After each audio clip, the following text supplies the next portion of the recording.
Amata kaboda. Amata kaboda. Wallahi bombo dofti. Dalam sudi kasi jirtu. Amana. Ratus kabi. Laal bombi dofti. Maqaa isin maxxansinu gaa. Maqaa isin maxxansinu.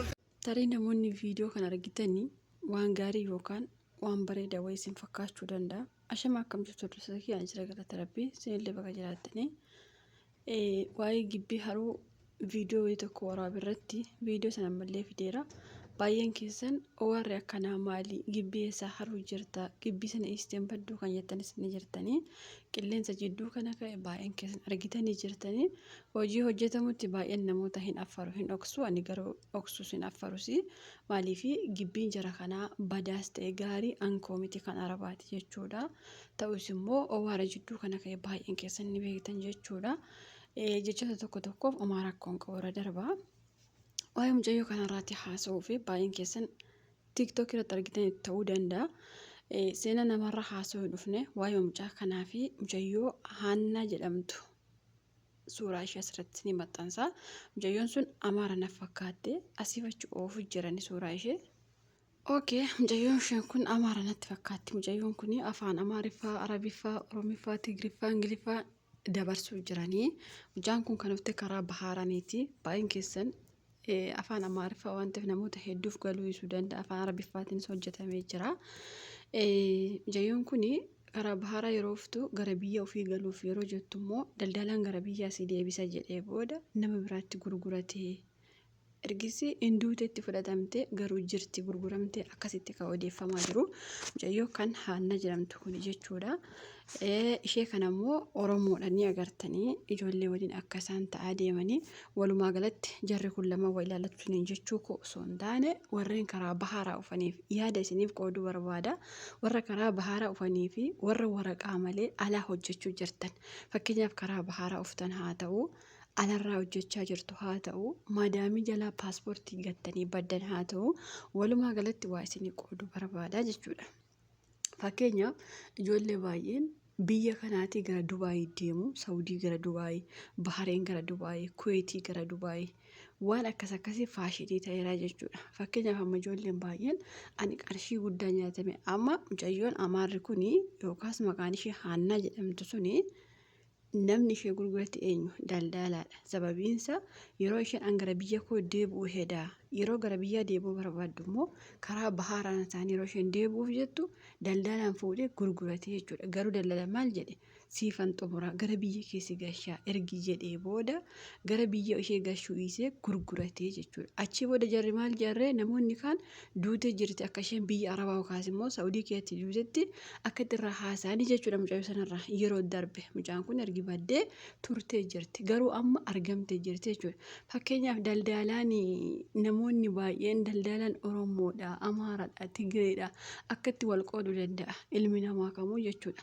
Amma mucayyoo kan ijoollee Oromoo wajjin deemu jirtu kana ijoolleen afurmoo meeqatanii waliin jiran kana haga taphatanii itti taphatanii ajjeesanii gatanii darbuu jechuudha. Abadan galmaan geessisu jettanii yaadina. Namoonni baay'een biyya Arabaatiin gaafa obbolaa keenya biyyaaf innu karaa Bahaaraa deeme rakkoo hin qabu, karaa daldalaa abaluu deeme rakkoo hin qabu. Namoota baay'ee akkas jedhaa jechuudha.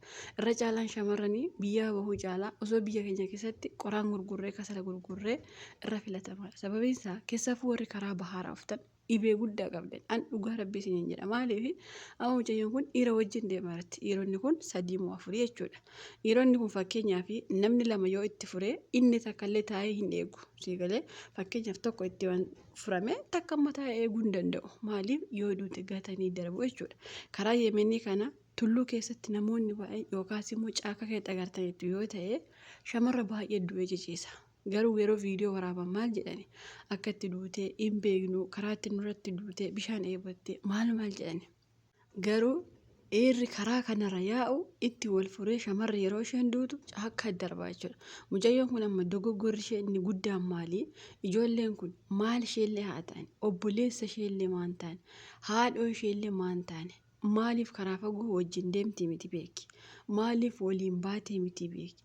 Yoo danda'ame fakkeenyaaf amma nuti karaa baharaa gaafa ufnu of jijjiiruuf biyya arabaa ufuun keenya jechuudha. Tarii qarshii ittiin biyyaa baanu amne paaspoortii baasu waa tokko baasuuf jechuudha. Kana mannaa biyya keenya keessa qoraan gurguruun jira, kasala gurguruun jira, waa baay'ee jira jechuudha hojiin biyya keenya keessa. Sababiinsaa dhiirri sitti wal furee gadameessi kee jigee karaatti reeffi kee hafuu keerra biyya kee keessatti sarratanya namaa taate jiraachuu irra filatama.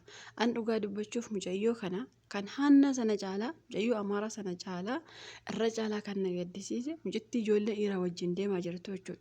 Itti qoosaa itti qalladaa mucayyoon kun waggaa kana boombii oosti hin bareeddi jecha itti taphachaa deemanii jechuudha. Tarii namoonni baay'een keessan waa waliin kolfaa taphachaa yeroo aduun yookaas immoo yeroo deeman waan ittiin dabbaramne wayii isinitti fakkaachuu danda'a. Beeki dhiirri kamuu waliin deemuu miti bakka tokkotti yoo si argate dhiirri si dhiiseen darba baay'een keessan hin beektu jechuudha.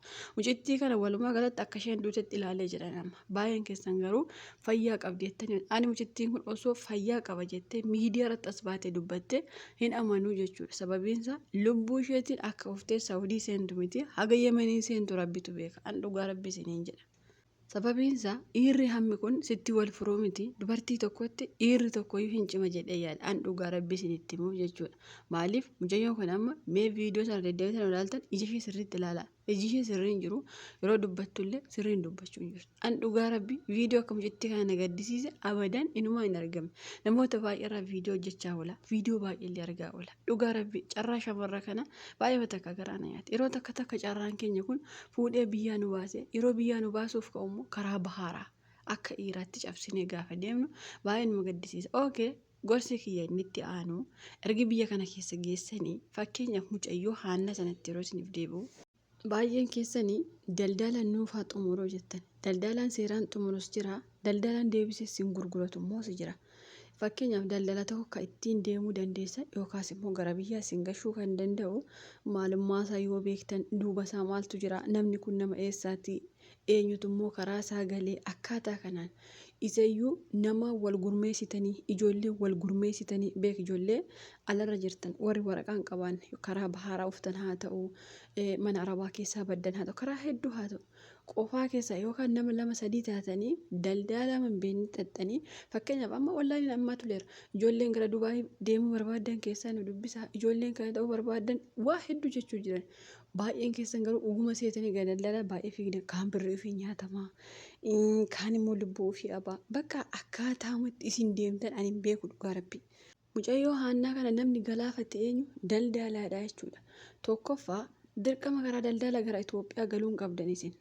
Fakkeenyaaf akkaataatti gara biyyaafaa galuu yoo wallaaltan daldala hin beekne feesbuuk irraa gadi buustanii gara isaa deemuurraa kallattii deemtanii harka keessan poolisiitti yoo kennatan poolisiin manuma hidhaa isin gasha achii booda gara biyya keessanii isin gashaa jechuudha. An dhugaa rabbi isinitti hima karaa nama hin beekne deemuu keessanirra deemtanii harka poolisiitti laachuutu irra filatamaa jechuudha. Isinii galee mucayyoo haannaa kanarraa fakkeenyaaf isheen lammii Amaaraa jettanii waa hedduurraa barachuu dhiisuu dandeessani.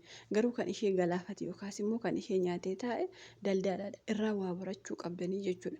Kan akka waraqaa hin qabu ani ala jira daldala malee deemuu hin danda'u jettanii daldala irra xaxxaniin kufina. Isinii galee dhugaa rabbi ijoollee baay'eetu bakka amma miidiyaa kanarraa yoo ilaaltan kas nyaatu malee hin jiru hundi daldala ta'ee umira bakka dubartiin daldalaa dhiirri daldalaa kanuma hundaa amantanii jechuudha. Nama takkan amanina nama sirriitti beektan nama maalummaa isaa beektan nama namni karaa isaa deemaa jiru sirriitti dhaabbataa yoo beektan isayyuu baay'attanii wal gurmeessitanii yoo deemtan malee fakkeenyaaf amma mucayyoon kun gurguramte Yemenitti jechuudha. Saawudiitii kaatee gara Yemenii gurguramte jechuudha. Amma isaan afaan arabiffaatiin warra Yemenii gaafachuu jiran yookaas immoo Yemenii gara Suudii uftee mucaan kun hojjetachaa turte garuu gara biyya ofii deemtee waraqaa eenyummaa baafachuuf karaa daldala yeroo qajeeltu qabamtee jechuudha. Qabamtee maal taate hin gurguramte.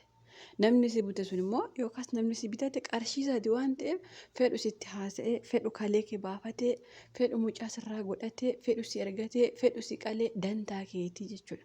Kanaaf ijoollee waraqaa hin qabaanne sirriitti of eeggadhaan dhaamsa kooti. Maaliifi daldalaan afaan kiyya dubbata jettanii karuma daldalaa eenyummaa isaa hin beekne hin fiigina.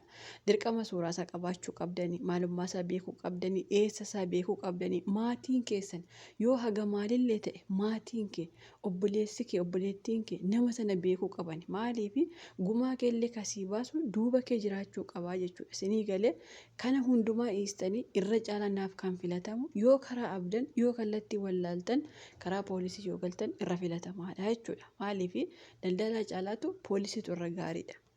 Inni itti aanu biyyarraa biyyatti darbuu faashinii ta'e biyyarraa biyyatti darbuu maadaamiin koo tikkeetti kuttee gara biyyaa nagashuu jirti. Inni achi hoo maal jedha paaspoortii kee ergi malee birrii 300 ergi malee kallattiin gara Dubaayin si fida. Yoo achi si geessu eessa akka seeqatu beekta biiroo si darbee mana hojii si darbee ofii masaa mana si galfatee mee maal of amantanii deemtanii jedhaanii bara. Ookee tarii intala abaluuf milkaa'etaa Dubaay intala abaluuf milkaa'uu danda'a biyya Arabaarra biyya Arabaatti Dubaayii gara Kuweetii gara Suudii gara wanta akkasii abaluuf iyyuu milkaa'e naafillee milkaa'uu qabda jettanii hallayyaatti namni dhugaa rabbi ijoolleen keenya maadaamiin kee tikkeetti guuttee gara biyya si gashee ta'e kalaas biyya kee galii karaa seera qabeessa karaa beekamaa. Gara Dubaayii gara biyya Arabaa kamuu deemuu dandeessan garuu warri biyyarraa biyyatti dabartan kun tarii nama takka lamaaf milkaa'eera ta'uu danda'a. Dhugaa rabbi isinitti yoo nama takka lamaaf milkaa'e siif milkaa'uu dhiisuu danda'a. Kanaaf maadaamiin akka carraa yoo biyya si gashite gali gara biyya kee si gashitee mi gali kallattii seera qabeessaan gara biyya Arabaa deema.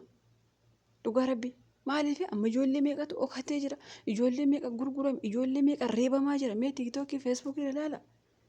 Afaan ijoollee Oromootu afaan Amaariffaa dubbachaa ijoollee keenya cafaqa.